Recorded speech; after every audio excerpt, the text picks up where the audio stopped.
अगर आपके साथ कोई पेनफुल मेमोरी बचपन में हुई थी मगर आपको अभी याद नहीं है, तो हो सकता है वो रिप्रेशन हो, जो डिफेंस मैकेनिज्म का एक टाइप है।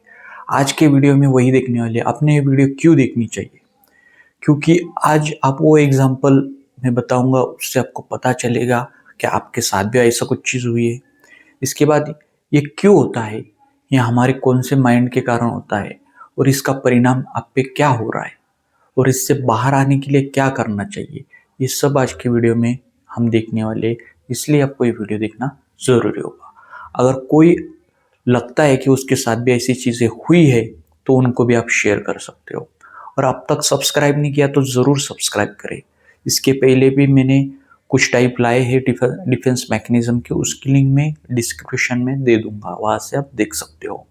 तो देर ना करते हुए वीडियो को स्टार्ट करते हैं और जानते हैं कि रिप्रेशन है क्या।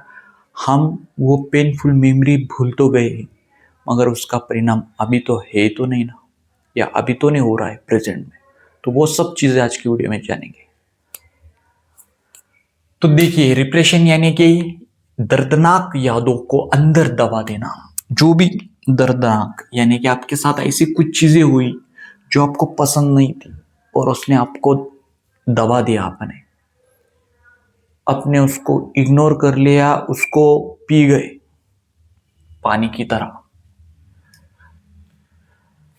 रिप्रेशन बहुत पेनफुल या डिस्टर्बिंग थॉट्स या मेमोरीज का अनकॉन्शियस लेवल पर बाहर की अवेयरनेस से दूर हो जाना, इसे रिप्रेशन कहते हैं। यानी कि जो भी पेनफुल कुछ भी, बहुत बार लड़कियों के साथ लड़कों के साथ बचपन में, स्कूल के टाइम पे टीचर के कारण या कोई दोस्त के कारण उनको जज किया जाता है, रैगिंग की जाती है, उनका मजाक उड़ाया जाता है बहुत सालों तक। तो इस कारण इनको ये प्रॉब्लम आते, मगर वो किसी से शेयर नहीं करते क्योंकि उनको अच्छा नहीं लगता और वो चीज़ें दबा देते।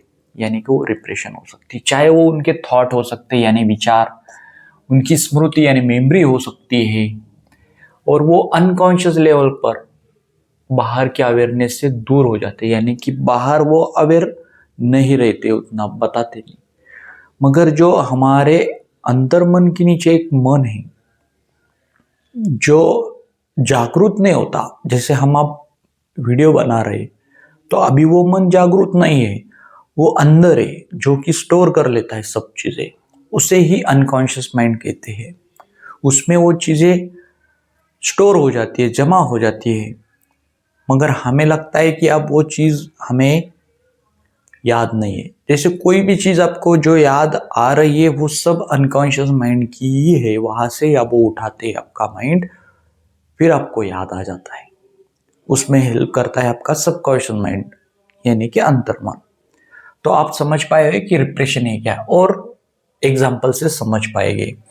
मान लीजिए बचपन में किसी व्यक्ति के साथ कोई बहुत स्ट्रेसफुल या पेनफुल घटना हुई, कोई भी स्ट्रेसफुल या पेनफुल जिसमें तनाव था, जिसमें बहुत पेन था बॉडी लेवल पे या माइंड लेवल पे। आज उसे उस घटना की पूरी याद नहीं है, लेकिन कुछ सिचुएशंस में उसे अचानक क्या होती है, एंजाइटी, डर या डिस्कंफर्ट महसूस हो सकता है। वो चीज याद नहीं है मगर उस कारण डर, एंजाइटी हो सकती है, और डिस्कंफर्ट हो यानी कि अच्छा महसूस नहीं करना। इस तरह से अगर अचानक से हो रहा है, अचानक से एंजाइटी हो रही है, अचानक से डर लग रहा है, तो ये कारण हो सकता है वो रिप्रेशन हो, कोई तो भी पेनफुल मेमोरी आपने बताई ना हो, वो आपके माइंड के अंदर हो। ऐसी स्थिति में कुछ पेनफुल मेमोरीज का अवेयरनेस से बाहर रहना रिप्रेशन से जुड़ा हो सकता है। यानी कि कोई पेनफुल मेमोरीज या अवेयरनेस से बाहर रहना, ये रिप्रेशन हो सकता है। यानी कि आप उस चीज के लिए अवेयर नहीं हो, आपको वो अच्छे से याद नहीं है या पूरी तरह से याद नहीं है, मगर अगर इस तरह के सिम्टम आपको दिख रहे हैं, अचानक से एंजाइटी हो रही है, डर लग रहा है या डिस्कम्फर्ट हो रहा है, तो हो सकता है कुछ चीज आप भूल चुके हैं जो आपको पसंद नहीं थी, आपके मन के विपरीत थी, मगर आपके साथ हुई है। तो उस कारण ये चीजें हो सकती है, एंजाइटी या डर होना या डिस्कम्फर्ट अचानक से लगना। कभी कभी कोई इमोशनल एक्सपीरियंस इतना डिफिकल्ट होता है कि माइंड उस एक्सपीरियंस को कॉन्शियसली याद करने से बचा सकता है। यह जरूरी नहीं है कि जानबूझकर उसे भूल रहा हो, वो जानबूझकर बोल रहा हो। कोई भी इमोशनल जो कि भावनिक अनुभव बोलते हैं हम उसे, इतना डिस्कम्फर्ट होता है कि माइंड उसे एक्सपीरियंस को कॉन्शियसली याद नहीं रखता। यानी कुछ ऐसी भावनात्मक चीजें हो जाती है बचपन में।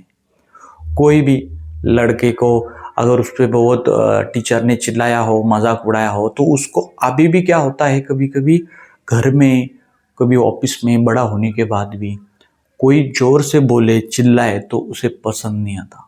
उसे बहुत अलग सा फील होता है।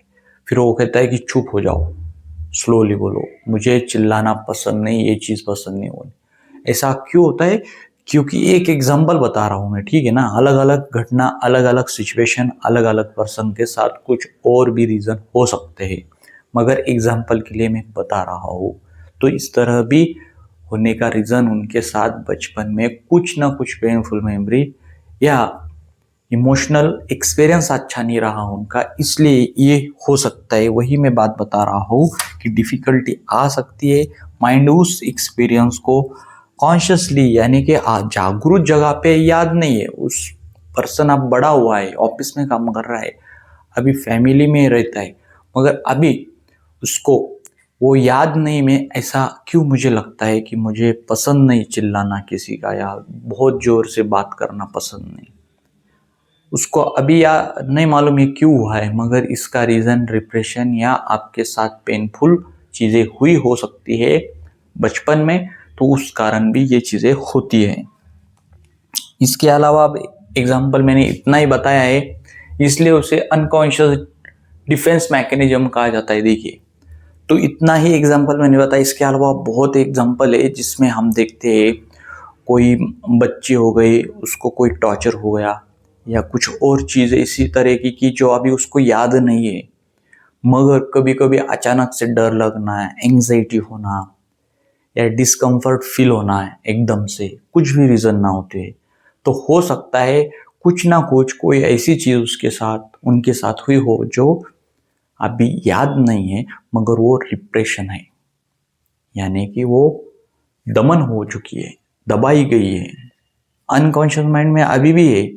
क्योंकि हमारी कोई भी मेमोरी जो हमने एक्सपीरियंस की दिखी वो जाती नहीं है, वो हमारे अनकॉन्शियस माइंड में स्टोर हो जाती है, चाहे वो अच्छी वाली हो, चाहे बुरी वाली हो, चाहे कितनी भी पेनफुल हो, ठीक है ना। तो ये थे इतना। इसके अलावा भी आप समझ पाए होगे, आपकी एक्सपीरियंस अलग हो सकते हैं, आप रिलेट कर पा रहे हो तो हो सकता है, मगर 100% नहीं बोल सकते। अब देखो इंपॉर्टेंट क्या है, आप बोलेगे आप सब चीजों पे, ये चीज याद रखना बहुत जरूरी है। आधा वीडियो मत देखिए, पूरा वीडियो देखिएगा तो समझ में आएगा। हर भूली हुई बात रिप्रेशन नहीं होती, ये भी याद रखना जरूरी। नहीं तो आप कहेंगे कि यार मैं ये भूल गया, वो भूल गया, तो ये भी रिप्रेशन में आएगा। नहीं, मैं कुछ चीज 10 दिन पहले भूल गया था तो ये रिप्रेशन में है क्या?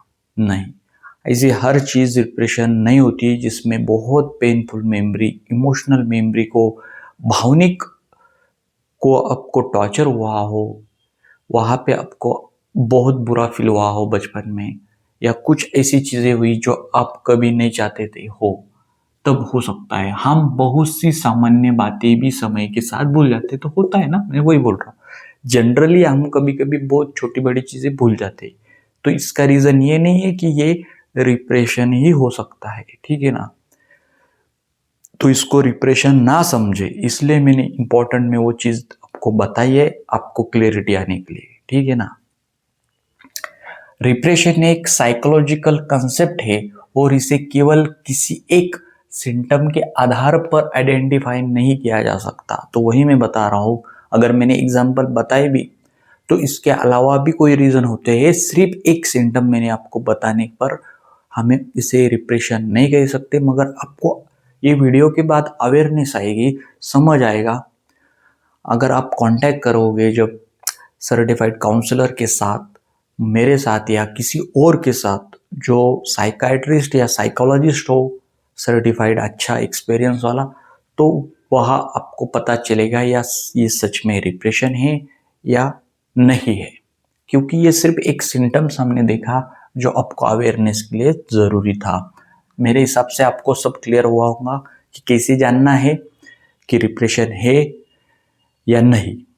ठीक है, अब देखते हैं। ये तो बात जान ली कि ये क्या है, ऐसा क्यों होता है, इंपॉर्टेंट चीज़ भी जान ली हमने। आप देखेंगे इसके पार आने के लिए क्या करें।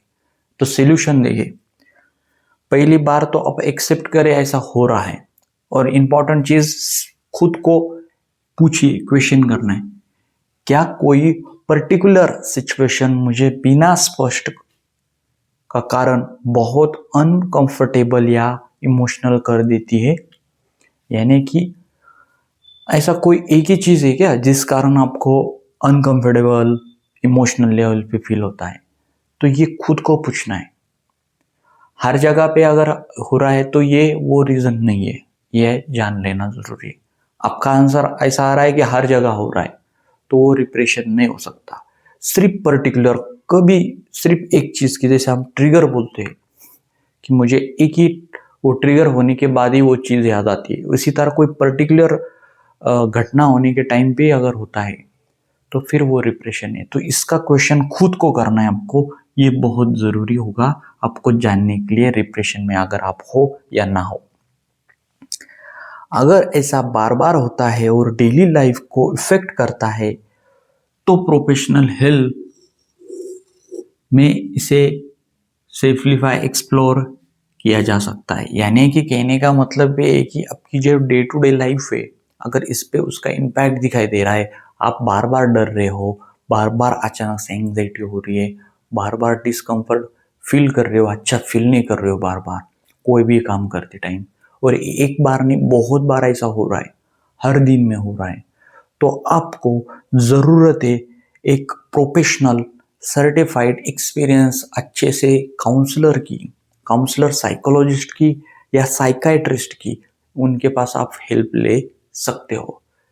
चाहे तो आप मेरे से भी कांटेक्ट कर सकते हो, डिस्क्रिप्शन में लिंक है, इसलिए मैंने लिंक दिए। Free 15 minute clarity call bio में लिंक है, वहाँ से भी आप क्लैरिटी ला सकते हो मेरे से कांटेक्ट करके कि ये क्या है या नहीं। इसके अलावा आपको अगर एंग्जाइटी हो, पैनिक अटैक हो, ओवर थिंकिंग हो, स्ट्रेस हो, ब्रेकअप इश्यूज हो, ट्रस्ट इश्यूज हो, तो इससे अगर बाहर आप आना चाहते हैं साइंटिफिकली, CBT यानी कि थेरेपी के थ्रू, तो वहाँ से आप मेरे से जुड़ सकते हैं। और यहाँ तक आपने वीडियो देखा इसलिए मैं बहुत बहुत आभारी हूँ।